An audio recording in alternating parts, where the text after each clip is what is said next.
Hello students, the second important purpose of constitution is to define the nature of a country of political system.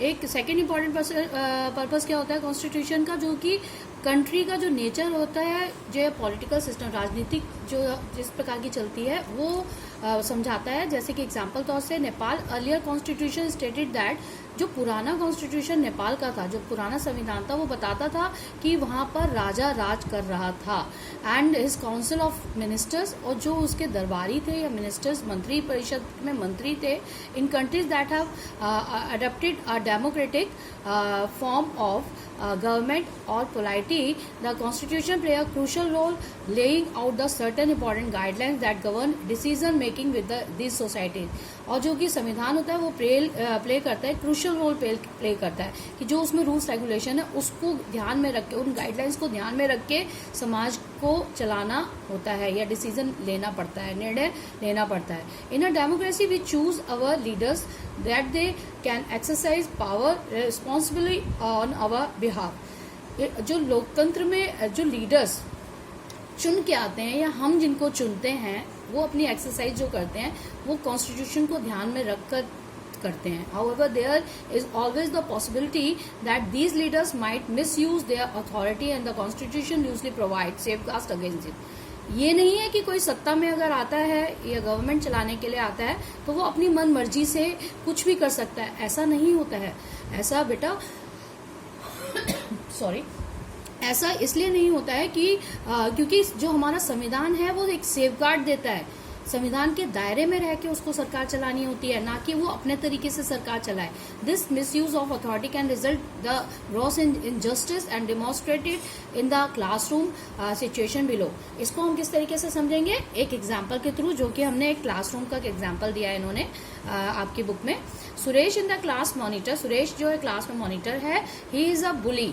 His classmates are not too fond of him, इसके classmate जो है वो उसको पसंद नहीं करते। लेकिन Mrs Rao जो class teacher has to leave the classroom on some urgent work, वो क्लास छोड़ के जा रही हैं किसी जरूरी काम से। She asked Suresh to mind the class, वो सुरेश को कहते हैं कि तुम क्लास को माइंड करो यहाँ पर। Anil today I am going to report you to Mrs Rao.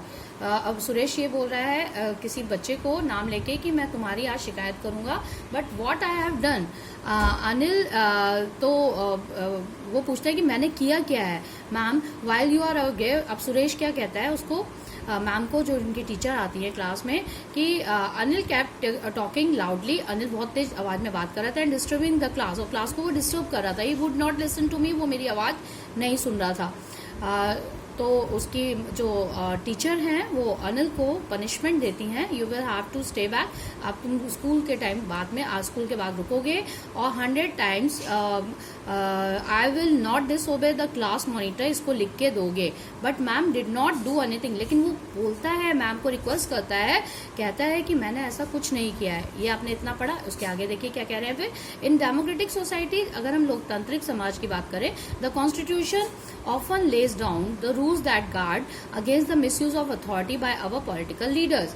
वो कह रहे हैं कि जो हमारा संविधान है often lays down rules the guard against the misuse of authority, कि कोई भी जना इस संविधान के रूल्स को मिसगाइड मतलब मिसयूज ना करे उसको, इसको ध्यान में रखें। In the case of Indian constitution, अगर हम भारतीय संविधान की बात करें, about which you will read more later in this chapter, अभी आप उसके बारे में आगे भी पढ़ोगे। Many of these laws are contained in the section of fundamental right, बहुत सारे कानून जो है वो हमारे मौलिक अधिकारों में आते हैं। Do you recall the chapter of on the Dalit, अगर हम उसको लास्ट क्लास के चैप्टर में, फर्स्ट चैप्टर को अगर हम रिकॉल करें तो उसमें आपने ओम प्रकाश वाल्मीकि की स्टोरी पढ़ी होगी, जो कि कास्ट से दलित थे, जो कि दलित उसमें कम्युनिटी में आते थे। Om Prakash face because he was दलित, उनको ये चीजें क्यों फेस करनी पड़ी, क्योंकि वो दलित थे। You read about how Indian constitution guarantees to right to equality, अभी आप ये भी पढ़ोगे कि किस तरीके से हमें समानता का अधिकार दिया गया है हमारे भारतीय संविधान में। And says that no citizen can be discriminated against on ground of religion, कोई भी सिटीजन, कोई भी नागरिक उसको किसी भी तरह से डिस्क्रिमिनेट नहीं कर सकते, किसके ग्राउंड पे, रिलीजन, धर्म के, रेस, रंगभेद, कास्ट, जाति, जेंडर, मेल फीमेल, या प्लेस ऑफ बर्थ, कि वो कहाँ पे बर्थ पैदा हुआ है। The right to equality is one of the fundamental right. ये एक हमारा मुख्यतः मौलिक अधिकार है, बहुत जरूरी, कि राइट टू इक्वालिटी, समानता का अधिकार, जो कि इंडियन कॉन्स्टिट्यूशन में दिया गया है। Another important functions of constitution plays in a democracy is to ensure that the dominant group or does not use to power against other less powerful people or groups। संविधान में ये भी दिखाया गया है कि कोई अमीर नहीं है या कोई गरीब नहीं है। कैसे? ये बोल रहे हैं कि डोमिनेंट, कि किसी को, जो अमीर लोग हैं वो गरीब को प्रेशर में ना लाएं, दबाव में ना लाएं। The story board below demonstrate one such situation in the classroom. Classroom की एक और सिचुएशन दिखा रहे हैं हम एग्जाम्पल तौर से। कैसे? The games period about to begin. School में गेम्स पीरियड चालू हो गया है। Let's play basketball today for a change. हम बदलाव के लिए आज क्रिकेट नहीं खेलेंगे, हम आज वो कह रहे हैं बास्केटबॉल खेलेंगे। लड़कियां लड़कों से बोल रही हैं not we will play cricket, लेकिन लड़के जिद कर रहे हैं कि नहीं, हम क्रिकेट ही खेलेंगे। The teacher decides to settle the problem with show of hands. वो अपने हाथ दिखाते हुए, मतलब ही वी हैव वॉन। यहाँ पर टीचर डिसाइड करती है कि नहीं लड़ाई मत करो, इस तरीके से ये खेलना है। तो obviously they are more boys in the class. यहाँ पे वो मतलब लड़ाई आपस में फाइट हो रही है, जिसमें वो कह रहे हैं लड़के कि हम जीत गए। तो लड़कियां कह रही हैं कि ऑब्वियसली आप जीतोगे, क्योंकि लड़के काउंट में क्लास में ज्यादा हैं। We always have to do what the boys want because they are not in a majority.